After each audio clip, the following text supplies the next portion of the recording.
자, 할렐루야. 오늘 제목이 이제 분수령이라는 제목으로 함께 은혜를 좀 나누기로 합니다. 분수령, 사전적인 의미가 이렇습니다. 어떤 사실이나 사태가 발전하는 전환점 또는 어떤 일이 한 단계에서 전혀 다른 단계로 넘어가는 전환점을 비유적으로 이루는 말, 이렇게 설명합니다. 그런가 하면 또 우리나라 말 중에 분기점이라는 단어도 있죠. 이 단어의 또 이런 뜻을 가지고 있습니다. 사물의 속성 따위가 바뀌어 갈라지는 지점이나 시기, 이걸 이제 분기점이라고 말할 수 있는데요. 우리가 이 땅을 살아가다 보면은 개개인의 이 분수령 혹은 분기점이라고 하는 사건들을 우리가 맞닥뜨릴 때도 있고, 또 역사적으로도 마찬가지예요. 역사적으로도 분기점이나 분수령을 설명하는 것들이 많은 사건들이 또한 역사 가운데 있다는 것을 우리가 알 수 있습니다.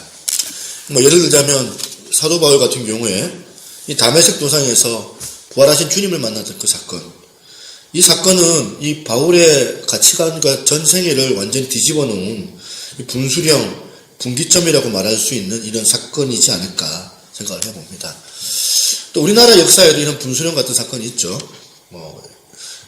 조선 건국의 그 왕, 그 태조죠. 태조 이성계 장군이 그 마지막 그 고려 말기 때 위화도 해군을 감행하잖아요.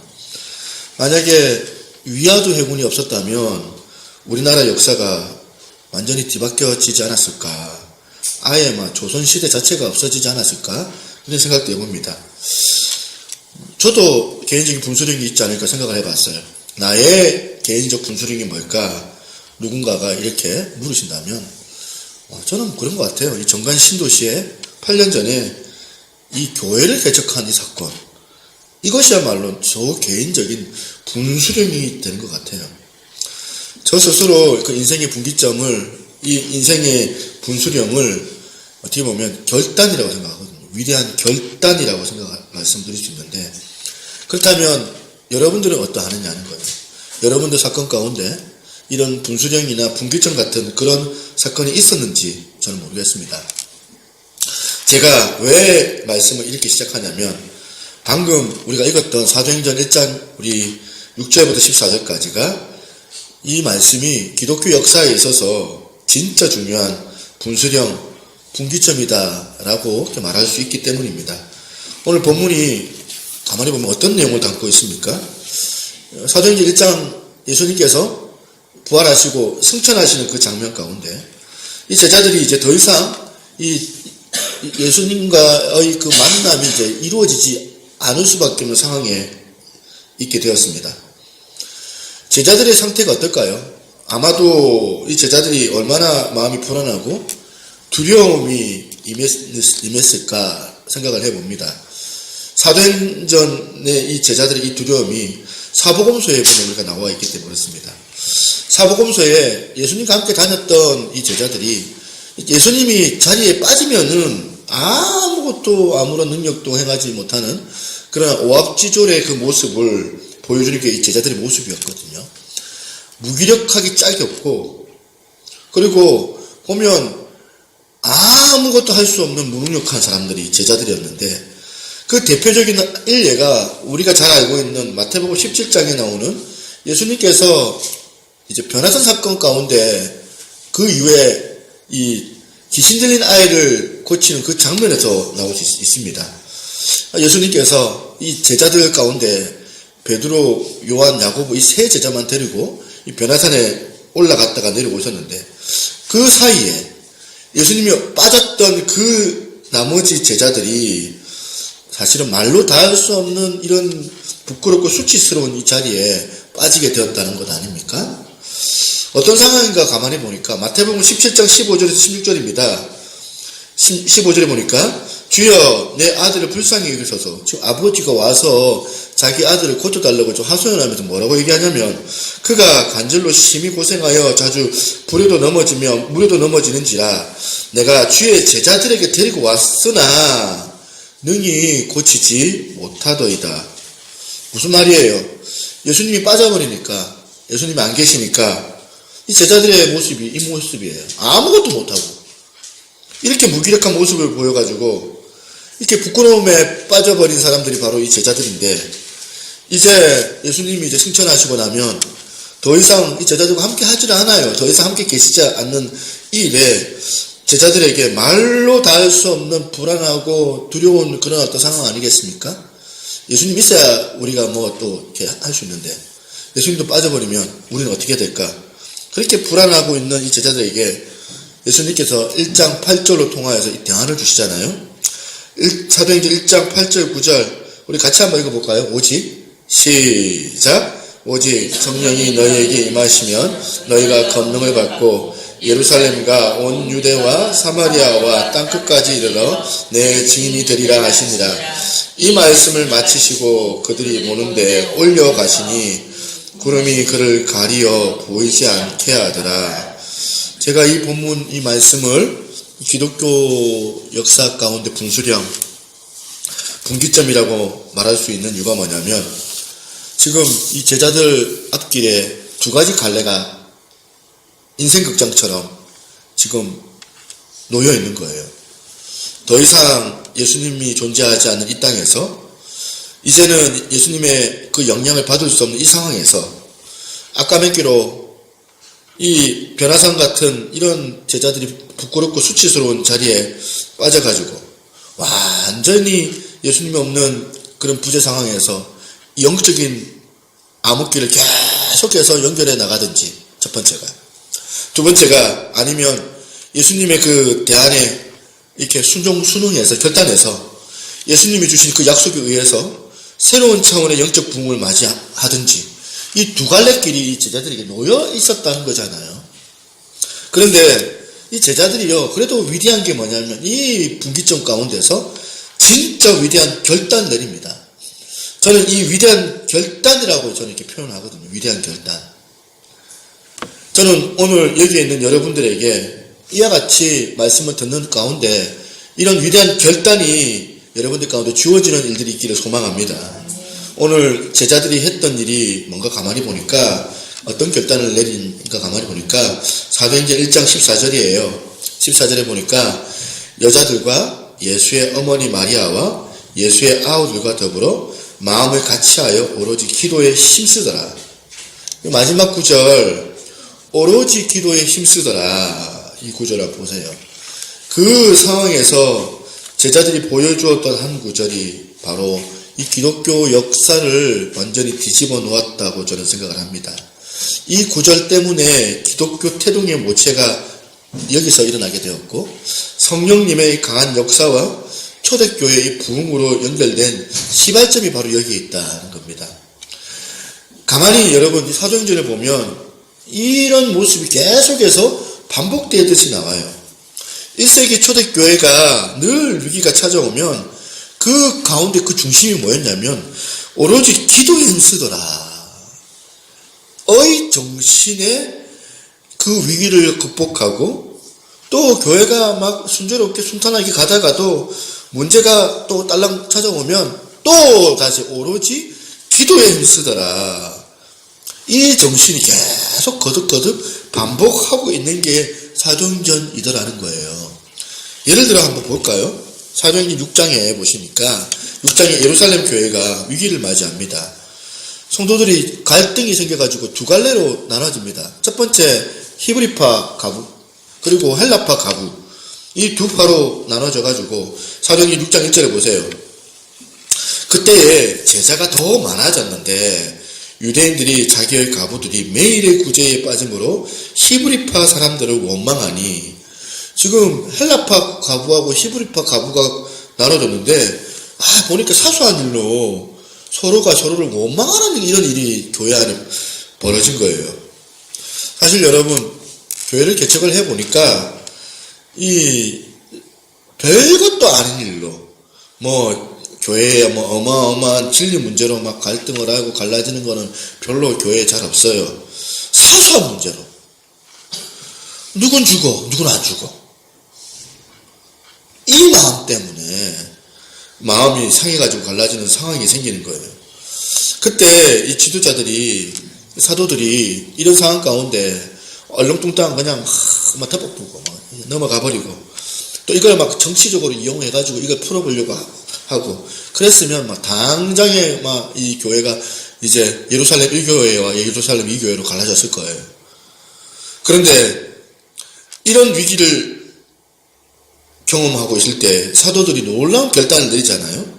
사도행전 6장 3절 4절 한번 보시겠습니다. 형제들아, 너희 가운데 성령과 지혜가 충만하여 칭찬받는 사람 7을 택하라. 우리가 이 일을 그들에게 맡기고, 우리는 그 다음 뭐라고 돼 있어요? 오로지 기도하는 일과 말씀 사역에 힘쓰리라 하니. 문제가 생기고 나서 보니까 무엇보다 이들이 더 집중했던 게 뭐냐면 기도하는 일에 힘을 썼더라. 교회가 어려움을 만날 때 이 정신이 있으면은 사실상 문제될 게 하나도 없더라. 자꾸 이렇게 기도는 안 하고, 자꾸 어떻게든 또 인간적인 방법으로 한번 메워보려고, 그렇게 또 인간적인 방법으로 또 가려보려고, 인간적인 방법으로 숨겨보려고 편법을 쓰려고 하다가 보니까 교회가 문제가 생기는 것 아닙니까? 저는 4절 말씀이, 이거는 우리 교회의 지침뿐만이 아니라 이거는 이 땅에 있는 모든 교회의 지침이라고 저는 생각을 하거든요. 문제가 생기면 어떻게 됩니까? 오로지 말씀 사역과 기도하는 일에 힘쓰겠다, 이렇게 말하면서 기도에 집중하려고 다른 지도자들을 뽑아가지고 넘겨주는 이 사도들의 이 마음의 중심, 기도밖에 없다. 이게 바로 사도행전에 흘러가고 있는 이 마음, 흘러가고 있는 정신이거든요.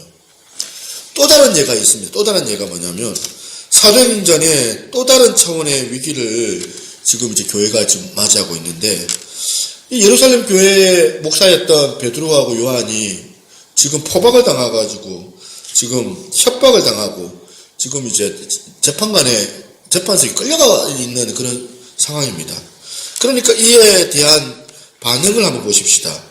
사도행전 4장 24절, 이 교회가 어떻게 하는지.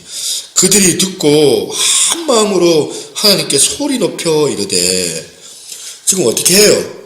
교회가 문제가 생기니까 지도자들이 이런 협박을 받고 있을 때 성도들이 하는 태도가 뭐예요?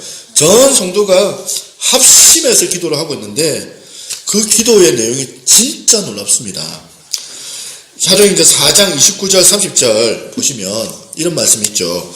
주여, 이제도 그들의 위협함을 굽어보시옵고. 야, 이거는 우리 기도 내용하고 너무 다른 거예요. 우리는 이렇게 기도하지 않겠습니까? 우리 식으로 기도하면, 주여, 그들이 우리의 위협함을 두려워하게 하시고 이들에게서 우리를 지켜주세요. 안전하게 해주세요. 보호해주세요. 그 악한 것이 떠나가게 해주세요. 그 악한 것을 물리쳐주세요. 라고 우리는 그렇게 기도를 할 텐데, 여기 기도를 한번 보세요. 보니까 뭐라고 합니까? 주여, 이제도 그들의 위협함을 굽어보시옵고, 또 종들로 하여금 담대히 하나님의 말씀을 전하게 하여 주시오며, 손을 내밀어 병을 낫게 하시옵고, 표적과 기사가 거룩한 종 예수의 이름으로 이루어지게 하옵소서. 제가 이 말씀을 묵상을 하면서 진짜 우리 교회나 저나 해결해야 되는 게 뭐냐. 첫 번째, 기도에 관해서 해결해야 되는 거. 첫 번째, 죽으라고 기도 안 한다는 거. 하여튼 목숨 걸고 기도 안 해요. 무슨 소리냐면, 다 기도하시는 척하고 다 저를 쳐다보지만 저는 다 알고 있거든요. 여러분들 진짜 기도 안 하시잖아요. 진짜 죽자고 여러분 기도 안 하시잖아요. 유여와 막론하고 우리가 기도 안 해요. 이 부분을 우리가 해결해요. 첫 번째. 두 번째, 기도에 관련해서 해결해야 할 두 번째 문제가 뭐냐면, 어쩌다가 하는 그 기도인데, 어쩌다가 하는 그 기도 내용도 너무 어린애 같은 기도를 하고 있더라고요. 주여 주시옵소서, 물질 주시옵소서, 명예 주시옵소서, 이것도 해결해 주시고 저것도 해결해 주시옵소서. 별로 그렇게 그다지 귀엽지도 않는데 기도할 때 하나님 앞에 애교 담아가지고 어떻게 하든지 간에 얻어내려고 그렇게 기도하는 게 우리들의 문제라는 거예요. 어린애같이. 그런데 오늘 여기 초대교회 성도들의 기도가 성숙해 보이잖아요. 이들의 성숙한 기도가 뭡니까? 그들의 위협함을 굽어보시옵고 그 위협함에 맞설 수 있도록 또 종들로 하여금 담대히 하나님의 말씀을 전하게 하여 주시오며 손을 내밀어 가지고 병을 고칠 수 있게 하여 주시고 표적과 기사가 거룩한 종 예수의 이름으로 이루어지게 하여 주옵소서. 할렐루야. 초대교회가 고난이 왔지만 담대한 거예요. 밟으면 밟을수록 더 일어나는 거예요. 핍박하면 핍박할수록 더 든든하게 서 있는 거예요. 왜 그럴까요, 여러분? 밟았는데. 기도가 그렇게 만든 거거든요. 반면 저나 여러분들은 어때요? 밟아보면 금방 밟혀버리잖아요. 죽어보잖아요. 상처받았다고 맨날 나약하게 어린아이 같이 기도하고 살려주옵소서, 인도해 주옵소서, 보호해 주옵소서. 여러분, 기도의 내용이 달라지면 신앙의 핵심이 달라지는 거거든요. 그래서 위협이 많으면 많을수록 더 담대해지고 그 위협과 맞서기 위해서 더 강력한 하나님의 능력이 나타나는 이런 신앙을 저나 여러분들이 누리기를 원한다면 사도행전에서 보여줄 수 있는 이 아름다운 이 기도의 패턴을 우리가 배워야 한다는 거예요. 그렇게 성숙한 기도를 드렸더니 여러분 어떤 일이 일어납니까? 31절 보시겠습니다. 31절 보니까 빌기를 다함에 모인 곳이 진동하더니 무리가 다 성령이 충만하여 담대히 하나님의 말씀을 전하니라. 이 모든 이 초대교회의 역사에 있었던 성령의 강력한 역사였음은 다 기도와 연관이 되어졌더라. 우리의 기도가 달라지면 우리 교회 안에 있는 성령의 역사도 달라질 줄로 믿습니다. 우리 기도의 기도 제목들이 성숙한 기도 제목들이라면 우리에게 일하시는 그 성령께서 역사심을 강하게 펼칠 줄로 믿습니다. 이런 패턴은 사도행전에만 나오는 것이 아니더라. 구약 성경을 우리가 보면 이런 부흥의 역사가 많이 나오는데 구약에도 다양한 이 부흥 운동이 많이 일어나잖아요. 사무엘상 7장에 이 사무엘로 인한 이 미스바 부흥 사건도 있고 느헤미야 8장에 학사 에스라와 느헤미를 통하여서 수문학 강장 그 말씀 부흥 사경이라든지 이런 공통점이 있는데 이 공통점이 뭐냐면 맨 처음에는 말씀을 가르쳐요. 말씀을 가르치고 말씀을 깨달으니까 그 사람들이 어떻게 하느냐, 말씀 깨닫고 난 다음에 어떻게 하느냐, 은혜 받았어요 하고 끝나는 게 아니더라고요. 기도하는 자리에 나와요. 기도하는 자리. 말씀과 기도가 항상 두 요소로 부흥의 두 가지 요소가 되더라는 거예요. 성경에만 그렇게 되는 것이 아니라 여러분 우리나라 역사 가운데 100년 이제 110년 됐죠. 1907년 평양 대부흥 운동을 위시해서 모든 그 15세기 16세기 때 일어났던 그 모든 부흥 운동과 그 역사 가운데는 항상 두 가지가 세트로 있더라. 두 가지 세트가 뭐냐면 말씀과 기도라는 거예요. 이 기도라는 것이 우리 관점, 인간적인 관점에서 보면 우리가 기도해서 부흥했다, 기도했더니 하나님께서 부흥을 주시더라 이렇게 말할 수 있지만 이 하나님의 관점으로 우리가 뒤집어 놓고 한번 보잖아요. 하나님의 관점으로 뒤집어 놓고 보면 우리 인생 가운데 분수령 같은 사건이 있어요. 우리 인생 가운데 분기점 같은 그런 사건들이 맞닥뜨릴 때마다 우리 주님께서는 꼭 기도하게 만드시더라는 거예요. 분기점을 주실 때 우리 주님께서는 우리들에게 기도하게끔 만드세요. 기도를 통하여서 이 분기점 사건이 일어나게 되더라는 거예요. 제가요, 지금은 잘 금식을 안 하지만, 제가 교회 개척할 때, 그래도 40일 금식은 너무 자신이 없어서, 원래 좀 그런 거 잘 못하는 사람이기 때문에, 3일 금식하고 중소리 하는 그런 사람이었기 때문에, 원래. 20일 금식을 작정을 한 거예요. 내가 40일 하겠다는 거예요. 우리 집 사람이 말리더라고. 억지로 그렇게 하면 안 된다고. 20일로 딱 이렇게 하라고 하길래 이제 20일 금식을 하게끔 하셨던 것 같아요. 그때 보니까 한 며칠 굶고 이제 한 일주일 지나니까 몸에서 독소가 올라오기 시작하더니 이제 희한하더라고요. 점점 몸은 가벼워지면서 이게 이제 힘은 하나도 없는데 몸에서 뭐가 나쁜 게 막 올라오고 그 가운데 이제 생각을 해보니까 막연하고 막막하고 어떻게 해야 될지를 모르겠는 거예요. 교회는 개척하겠다고 그렇게 선포는 했는데 따라오는 사람은 아무도 없고 그리고 경기도 사역을 3년 하다가 경기도에서 사역하는 거 좌절이 돼가지고 이제 부산에 그것도 막 연고지도 없는 저희 어머니는 그래도 쪽 자갈치 지역에서 자갈치 저 남포동 지역에서 교회를 개척하라고 왜냐하면 자기가 전도하면 따라오는 사람들이 몇 명 있다고 생각을 하니까 거기서 하라고 하는데 거기는 교회가 너무 많아가지고 안 됩니다. 제가 정관에 교회 없는 지역에서 해야 되겠다고 그래가지고 막 선포는 하고 엄포는 났는데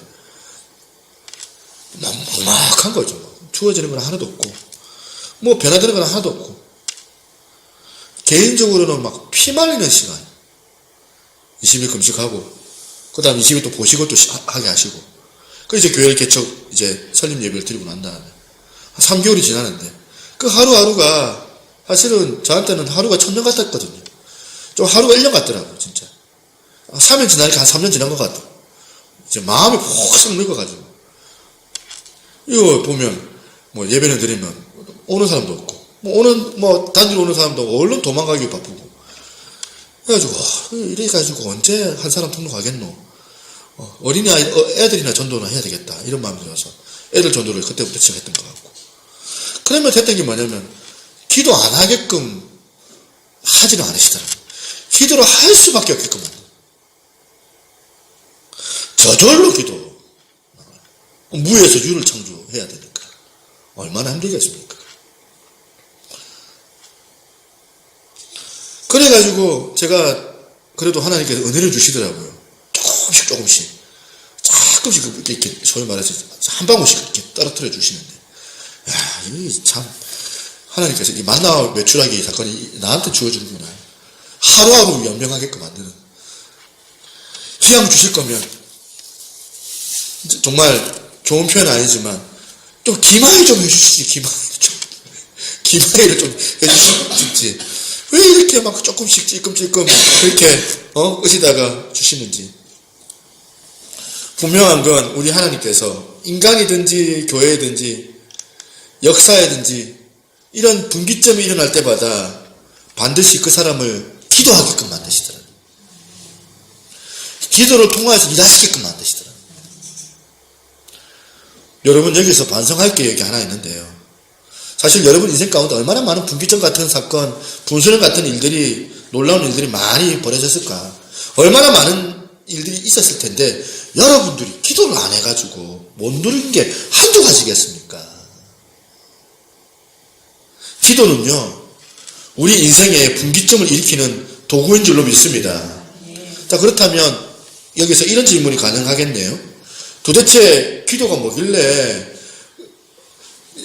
기도가 어떻게 쓰임받는 도구가 될 수 있겠는가? 기도의 도구가 기도가 가지고 있는 속성 때문에 그런 거거든요. 여러분 기도는 그야말로 변화의 능력을 가져다 주는 도구가 되는 줄로 믿습니다. 우리가 이 기도를 자꾸 외부의 환경 이런 걸 바꾸는 것으로 자꾸 생각하는데 그렇지가 않다는 거예요. 기도를 해볼 때 하나님 우리의 남편 변화되지 않는 남편 진짜 변화되게 좀 해주세요. 아무리 기도해도 그 남편이 잘 안 바뀌잖아요. 그 한 번의 기도로 훅 하고 그 사람이 바뀌는 일은 잘 없습니다. 왜 그럴까요? 왜 그러냐면 기도하는데 기도만 하면 그 이상한 남자를 괜히 만나가지고 괴롭고 힘든데 기도만 하면 응답이 되는데 응답이 잘 안 돼요. 안 바뀌어요. 그 기도 제목이 나중에는 1년이 지나고 2년이 지나고 이제 묵은 아주 오래된 기도 제목이 되었어요. 그런데도 그 남편 놓고 자꾸 기도하다 보니까 그 이상한 남편을 놓고 기도하는 동안 누가 바뀌냐면 내가 자꾸 바뀌는 거예요. 그래서 이제는 뭐 어지간한 그 남자가 막 용납할 수 없는 그런 일을 행한다 할지라도 다 용납할 수 있는 그 넓은 마음을 가지게 되고 그 남자가 하루 종일 나를 괴롭히고 찝쩍거리고 그렇게 하더라도 하나도 불편하지 않는 큰 마음을 가지는 그런 사람으로 바뀌게 되더라는 거예요. 여러분, 그러니까 여러분들 더 기도할 수 있는 여러분 되시기를 소망합니다. 이 기도는 외부의 조건을 바꾸는 도구가 이기도 하지만 이 기도는 내 내면을 바꾸는 도구가 다 된다는 사실입니다. 그래서 필립 얌시가 쓴 이 기도라는 책에서 나온 좋은 글이 하나 있습니다. 신앙은 기도하는 만큼 자라고 신앙인의 인격도 기도하는 만큼 변화된다. 다시 한번, 신앙은 기도하는 만큼 자라고 신앙인의 인격도 기도하는 만큼 변화된다. 이게 참 내 마음에 울림이 돼요. 신앙은 기도하는 만큼 자라고 신앙인의 인격도 기도하는 만큼 변화된다. 그러니까 내가 목사 안수 받는다고 해서 인격이 변화되는 게 아니고 기도해야 인격이 변화된다는 거잖아요. 권사 임직 받는다고 해서 변화되는 게 아니고 기도해야지 변화된다는 거잖아요. 이런 관점에서 이 사도행전을 보면 참 많은 은혜를 제가 받았습니다. 여러분 사실 다 아시지만 사도행전은 누가가 쓴 책 아닙니까? 참 흥미로운 거, 누가는 예수님의 제자가 아니었습니다. 예수님의 제자 정도가 아닌 정도가 아니고 누가는 살아생전에 단 한 번도 예수님을 본 적이 없었던 사람입니다. 또 놀라운 건 뭐냐면 이 누가는 이 베드로처럼 유대인이 아니고 이방인이었다는 사실이에요. 그런데 요즘으로 말하자면 그 주님과 함께 3년 동안 동고동락했던 이 제자들과 기라성 같은 제자들에 비하면 누가는 그야말로 초신자거든요. 직업이 의사예요. 의사로서 사도행전의 선교 여행에 사도 바울의 주치의처럼 섬겼던 사람. 초신자 같은 누가가 가만히 이 초대교회 이 성도들을 보니까 주연아 문 열어 그거. 장난을 치면 안 되지.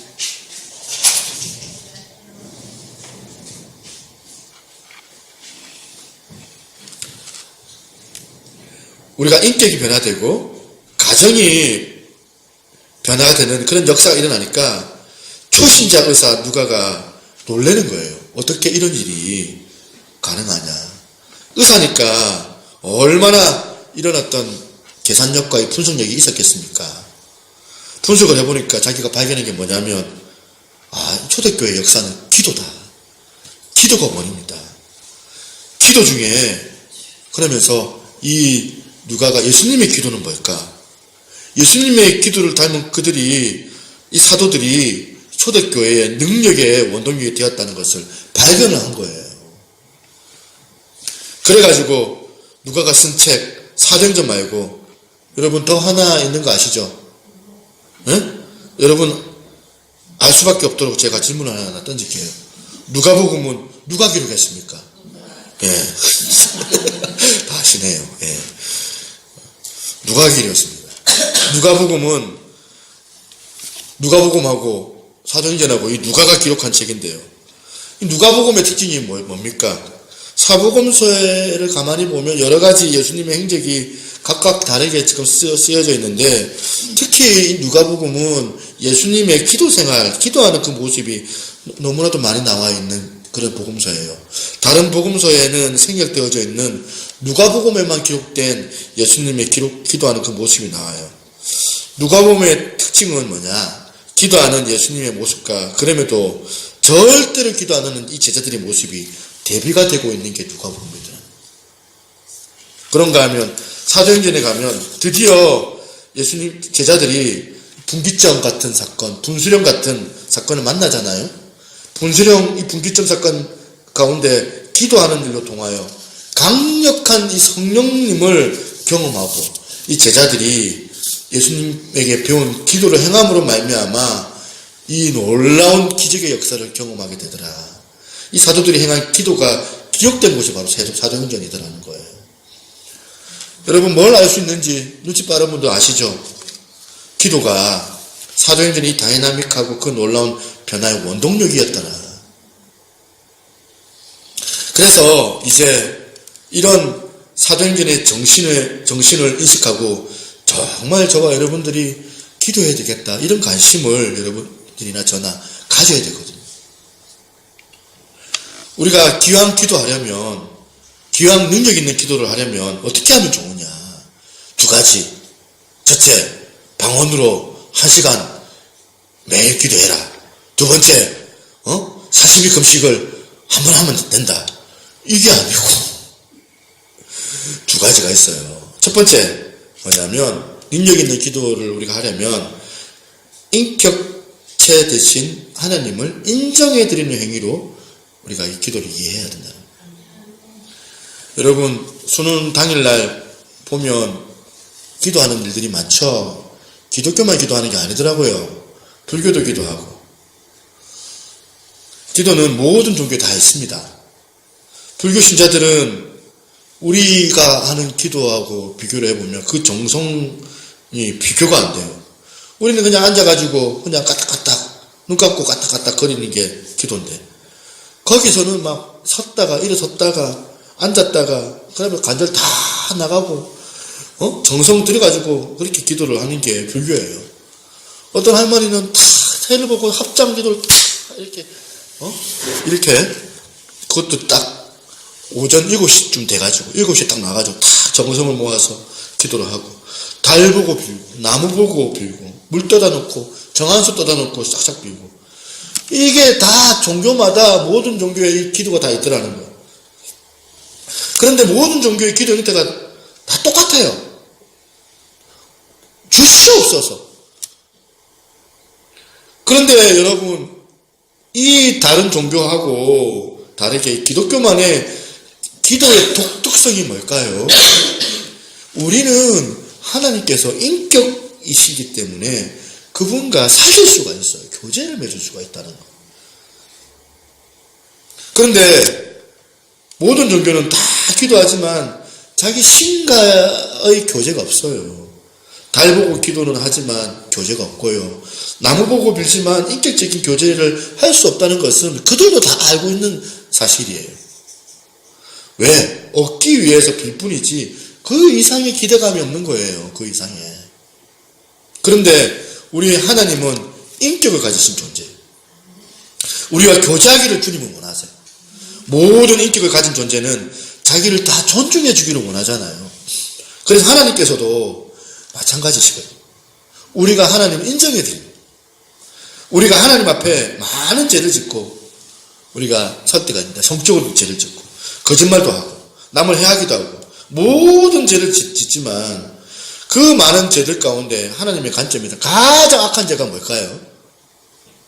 하나님을 달 취급하고 하나님을 물 취급하고 하나님을 돌 취급하고 자꾸 뭘 달라고 할 때만 그렇게 찾아가가지고 막 그냥 진처럼 막 쓱쓱쓱쓱 막 디밀 뿐이지 그 이상은 필요가 없어요. 교제할 생각을 안 하는 거예요. 하나님은 인격이십니다. 교제하기를 원하세요. 인정받기를 원하세요. 우리는 그냥 주시옵소서 그렇게 하는 것 말고 전혀 하나님 앞에 구하지 않는다는 거예요. 이게 우리 근본적인 신앙의 실제의 원인이 여기에 있다는 거예요. 우리가 기도를 얻어내는 것으로만 자꾸 생각하면 안 돼요. 얻어내는 것으로 끝나면 얻어내고 난 다음에 찾지도 않을 거 아닙니까? 찾지 않는 것, 이게 바로 우리 기도의 패턴이더라고요. 이런 생각이 우리 신앙을 너무너무 제한시켜요. 설교를 준비하면서 제가 책을 봤는데 이런 제목이 있어요. 기도와 사랑에 빠져라 라는 책이 있어요. 그래놓고 그 책의 부제가 뭐냐면 이래요. 기도와 사랑에 빠져라. 그러면 하나님과 사랑에 빠진다. 야, 이거는 부제, 그냥 책 안 사보고 이 부제 하나만 읽어봐도 이게 무슨 책인지 딱 나오잖아요. 얼마나 이게 저한테 의미를 가져다 주는지 모릅니다. 리차드 포스터도 이런 비슷한 말을 했습니다. 참된 기도는 말에서 나오는 것이 아니라 사랑에 빠졌을 때 나온다. 시편 116편 1절 2절에 이런 내용이 나옵니다. 같이 한번 읽어볼까요? 시작. 여호와께서 내 음성과 내 간구를 들으심으로 내가 그를 사랑하는도다. 그를 귀를 내게 기울이셨으므로 내가 평생에 기도하리로다. 우리는 맨날 기도할 때 대학 합격시켜달라고, 공부 잘하게 해달라고, 1등하게 해달라고, 취직시켜달라고, 이것 주세요, 저것 주세요. 이런 도구로서 기도하는 게 아니라 시편 116편에 그 의미가 담겨져 있는 거 아닙니까? 기도는 관계예요. 하나님과의 사랑의 관계. 이걸 우리가 깨달아야 돼요. 이걸 깨달을 때 내 인생에 혁명이 일어나요. 저는 이렇게 설교하는 이 시간도 참 저한테는 의미가 있고 행복한 시간이고 기쁜 마음으로 해야 되겠다 생각을 하지만 진짜 내 삶 가운데 행복한 시간이 뭐냐, 이걸 깨달았을 때예요. 진짜 내 삶에 활력을 주는 시간이 뭐냐면 새벽 시간, 기도하는 그 시간. 어떤 성도가 막 속을 막 뒤집어 놨고 그리고 억장이 무너지는 이런 일을 경험했는데, 그래가지고 너무 힘든 거예요. 영적으로 막 죽을 것 같이 막 엉금엉금 기어 들어가고, 어떻게 계속 이런 식이면 내가 버텨낼 수가 있고 목회할 수 있겠냐. 그래가지고 잠자리에 들어가면 숙면을 취하고 하나님께 독대하는 시간을 가지면 새벽에 하나님께서 그 마음을 치료해 주실 때가 있더라고요. 또 새벽에 기억이 나요. 여기에 또 우리 기억자들도 앉아 계시는데, 제가 막 부격자님 분들한테 막 잔소리했던 거 막 새벽에 기억이 나고, 막 이게 막 떠오르면서 하나님께서 네가 담임 목사라고 부격자들한테 막 비인격적으로 대하면 되겠어? 뭐 이렇게 막 기도할 때 그런 꾸지람 같은 소리가 들리거든요. 그러면 회개하게 되고요. 여러분, 우리가 그냥 얻어내는 도구로서의 그 기도가 아니라 진짜 하나님과 인격적인 교제하는 그 시간으로 우리가 기도 시간을 사용하고 새벽에 일어나고 눈 감고 하는 기도뿐만 아니라 우리가 일상에서 하는 눈 뜨고 하는 기도가 있느냐 하는 거예요. 저는 늘 제가 여러분들한테 고백했던 것처럼 샤워하면서도 기도하고 또 운전하면서도 눈 뜨고 기도하는 거예요. 차량 운행을 해야 되는데 새벽에 차키를 찾는데 차키가 어디 갔나 하면서 제가 막 찾는데 막 그걸 못 찾으면 제가 눈 뜨고 기도를 하는 거예요. 하나님은 어떤 분이시니까? 인격적이신 분이시니까. 하나님은 대화가 되는 분이시잖아요. 네? 그러니까 하나님, 내가 지금 빨리 가야 하는데 제가 앞에서 식탁에, 앞으로는 내가 식탁에 놔두고 내가 다닐 테니까 하나님 오늘만 내가 이 열쇠 좀 찾게 해주세요. 그러면 우리 집사람이 아이고 여기 있네요 이렇게 하거든요. 그러면 제가 얼른 그거 이제 찾아가지고 이거는 고쳐지지가 않는다면서 우리 집사람이 열쇠 잊어먹고 핸드폰 잊어먹고 하는 거는 고쳐지지가 않는다면서 포기했다 이러면서 하나님과 기도하거든요. 인격적인 교제를 하거든요. 여러분들도 이런 아름다운 도구 기도를 사용할 수 있는 은혜가 있기를 바랍니다. 시편에 나와 있는 이 다윗의 모습을 보세요. 다윗이 좋을 때만 기도합니까? 인간의 희노애락이 다 담겨져 있어요. 하나님 앞에 막 좋은 얘기, 나쁜 얘기, 섭섭한 얘기 다 합니다. 시편에 보니까. 이건 너무한 거 아닙니까? 어떻게 이렇게 할 수가 있습니까? 저 인간 복수 좀 하게 해주세요. 저 인간 어떻게 좀 해주세요. 이게 시편에 나오는데 이게 기도라는 거예요. 두 번째, 이 기도가 능력의 도구가 되게 하기 위해서는 어떻게 해야 될까? 이 기도를 하나님에 대한 전적 의존의 이런 문제로 이해를 해야 된다는 거예요. 무슨 말씀인가 보면 14절 말씀 같이 한번. 오늘 주원이가 오늘 억수로 까부네. 딱 앉아있어 이제. 목사님 나중에 이제 나하고 얘기 좀 해. 30분 딱 이제 나하고 더 길어질 수 있어. 1시간. 자, 14절 말씀 같이 한번 볼까요? 자, 시작. 여자들과 예수의 어머니 마리아와 예수의 아우들과 더불어 마음을 같이하여 오로지 기도에 힘쓰더라. 여기서 오로지 기도에 힘쓰더라 이 표현은 왜 할까요? 더 이상 할 수 있는 게 없기 때문에 기도받기는.